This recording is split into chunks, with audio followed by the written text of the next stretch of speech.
We are your home theater and AV questions answered. This is AVRant.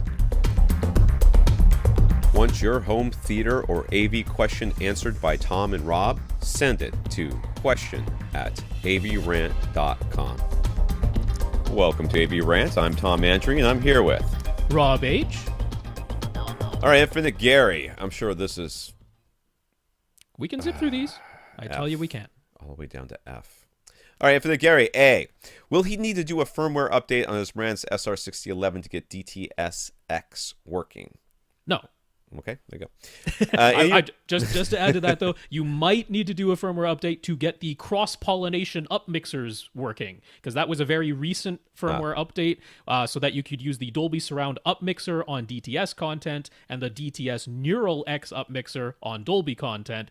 So you might need to do a firmware upgrade to get that working, possibly.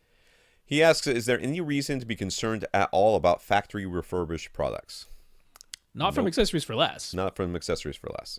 Or any other authorized. Fully authorized. Yeah, that's you right. got to go to the Denon website, and they have a list. Basically, to me, if it's like store refurbished, we only give you a 90-day warranty, I avoid that. Yeah. Well, yeah. Well, yeah, for the most part, I avoid that. 90-day warranty. Hey, if an AV receiver is going to break, it's going to break in 90 days. That's likely. That's true. That's kind of my thing. So 90 days is okay for me if you're going to plug it in as soon as you get home. If you're giving it as a present, or it's going to sit in a box for 3 months or 2 months Yeah. while you're finishing your home theater, no. Factory refurbished, full manufacturer warranty, Yes. you have nothing to worry about. Correct. For his new Klipsch Atmos modules in the back of the room, he'll need speaker wires about 30 to 35 feet long. What should he buy? He preferred to use banana plugs. You could buy pretty much any speaker wire you want to. Pretty much, yeah. That's I true. mean, I have like spools of 16 gauge that I use for everything around here. I don't really care. I mean, yes, if I had the option, if I had it lying around and I could pick any speaker wire I want, I'd probably go 12. I think 12 is good. I think 12 gauge. 12 gauge. Yes, 12 gauge is good. 10 tends to be really hard to work with. It's a little... And very unnecessary for 30 to 35 Yeah. feet. You really do not need 10 gauge for that length. I would go You with don't 12. even need 12 gauge. But 14 you know what? gauge would be 16 fine. was on sale. Yes. And I needed a whole bunch of it. So that's what I bought. So I've got a couple of spools of it lying around. That's what I use for my speakers. And I don't care. It's fine. For a recommendation for everyone else and for Gary as well, I say go to Parts Express and get some Belden speaker wire. Belden's always a good option. Yes. They have oodles of options as well. Yes. There are also tons of banana plug types that are out yes. there that you can find. And I would just, if it were me, I would just go to, Amazon and find whatever one looks good to you. There's the compression type. There's the locking type. I prefer the locking type. I think Yes, you do. Rob prefers the compression type.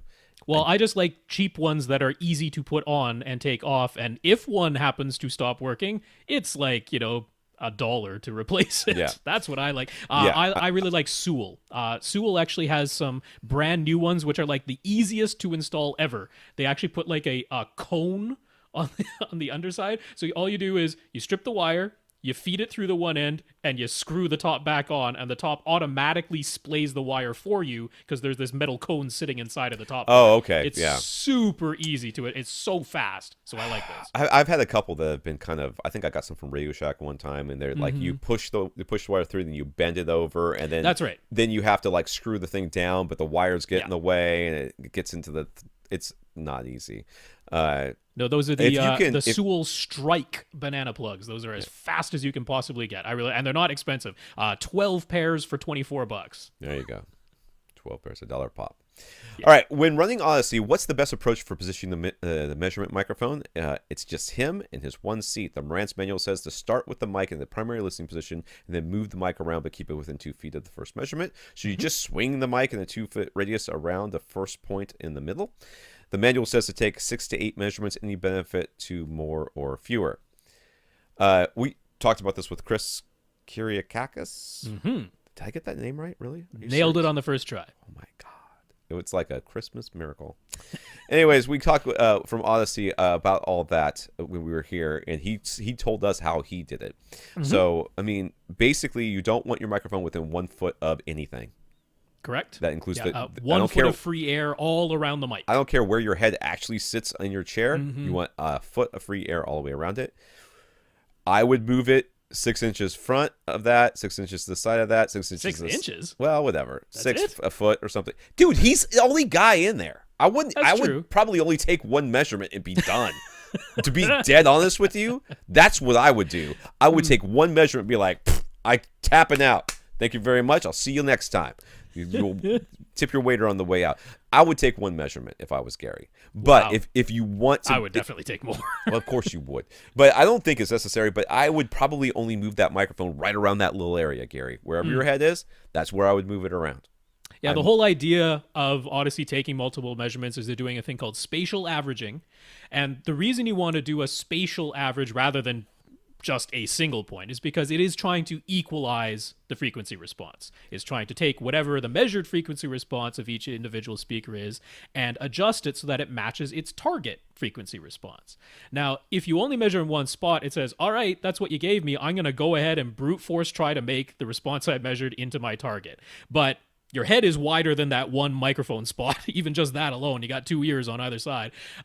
So what you want to do is make sure that you're not overcorrecting something so that in that one spot you're measuring a hump or a dip at a certain frequency. But if you move your head, a little bit to the left or right, or even just the distance between your 2 ears, that actually changes. And there's no longer 6 that hump inches, there. dude. 6 inches. That's what I would do. So what you want the microphone to do and move it around is to say, okay, there's actually differences in this area right around that first measurement position. I better not try to this is Audyssey saying, I better not try to overcorrect something because that's not a common peak. Like, you want to correct a common peak, a peak that shows up everywhere that you measure. You want to try and boost a common dip, a dip that shows up everywhere that you measure. That's the stuff you want to equalize. You don't want to try to equalize something that's a dip in one place but a hump in the other, because then you're just exacerbating that problem in one of those positions. So that's why you take a spatial average. But yeah, around that first position, you can kind of do it scattershot. I always just go, here's my first position, I go to my left, I go to my right, I go in front of those 3 positions, and that's about it. Yeah, you can go up too, Chris said. You can go up or down too. Yeah, that's right. Yeah. I just accidentally closed the question, so we're going to have to wait for a second while this I'll read the next one while you open that. There you go. Is a new topic. So Gary was saying the TCL 50-inch P-Series, which they say stands for Performance Series. Ultra HD displays were announced at CES. The specs say that it has full array local dimming. They said it has 72 zones of full array local dimming, and it has Dolby Vision support. And the 50-inch model is only $500. So the 50-inch size would actually work nicely in Gary's bedroom setup. That's the one he's doing his upward firing Atmos in. So is there anything better than that he should be considering instead? So, I mean, obviously we haven't seen these yet. We don't know for sure that they really perform really well. It's a nice feature set, though, for that price, for sure. For $500, it's I don't know. You buy it from a Best Buy and you can return it, right? That's right. That's what I would do. I would wait and get it from someplace where you could return it without shipping costs, for sure. Someplace locally. So, I mean, certainly, like, TCL wasn't claiming that these will meet Ultra HD premium specs. They're not claiming it's going to hit 1,000 nits. They did say it has wide color gamut, but they're not claiming it's going to hit all of DCI P3 color or something like that. So, to me, these are probably pretty akin to, like, Vizio's M series, right? Okay. Very similar. Like, the Vizio M series has 64 zones of local dimming instead of 72, but everything else seems pretty similar, including price range, right? Vizio's smallest is 55 inches, so that's why they can get even less expensive by going down to a 50-inch size. But I think that's probably the ballpark we're looking at. So if you want to get really good HDR, so full DCI P3 color, full 1,000 nits or something like that, you'll probably have to spend more than what TCL is going to offer you here. But that's a very nice feature set, so I'd be willing to give it a try if you can buy from a place that accepts returns. That's for sure. Yeah. At CES, there's a lot of talk about color volume and more realistic colors from quantum dots and nanocells, etc. Is a lot of this stuff similar to vivid mode, where images look like bold, garish cartoons but aren't actually accurate, or is there genuinely better fidelity? This is all this wider color gamut though. Isn't that what that color volume Well, is about? No, not really, because so when we used to talk about color gamut, we used to look at that graph, right? It was a 2D Right. graph. Yeah. You had X and Y coordinates, and that showed you all the colors that the human eye can supposedly see. But that was only at one particular brightness level. I think it was at 75% of standard dynamic range. So that would have been at like 75 nits, right?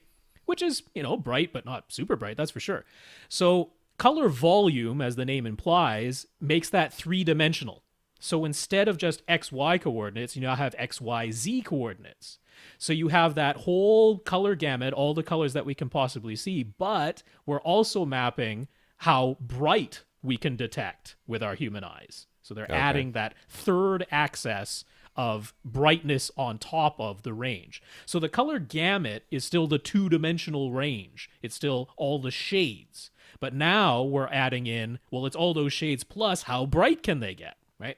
So Samsung was really, really trumpeting color volume because their big advantage over LG's OLED displays is that not only can they produce this wide range of colors, but they can also make all of those colors really, really bright. Whereas on the OLEDs, they can produce a really wide range of colors, but they can't get as bright. And not only that, they are using this fourth white subpixel to boost the brightness. So when you add that in, the image gets brighter, but it actually desaturates the colors a little bit, right? So Samsung is saying we have a bigger color volume than OLED displays, and they're right. That's true. That is factual. They do have a larger color volume. And that's not the same as like putting something into vivid mode, because if the high dynamic range video signal says, give me this color and make it this bright, literally, the OLEDs can't do that sometimes. They can't give you a 1000 nit pure red. They can give you a pure red, but not at 1000 nits. They can give you 1000 nits, but not with a fully saturated red, right? So the Samsungs can, the OLEDs can't right now. They'll continue to improve. But that's basically what it was all about. So if you're talking about the absolute definition of accuracy, which is I show you exactly what the signal said to show you, then color volume is important. It's this color at this brightness. All right? Yeah. I guess that sounds like something somebody's going to find very important at some point in their life. So I'm going to be like, yeah, I guess that's cool. I guess that's fine. Go Samsung with your quantum dots. It's your big bag quantum dots. Want your question answered? Send it to question@avrant.com.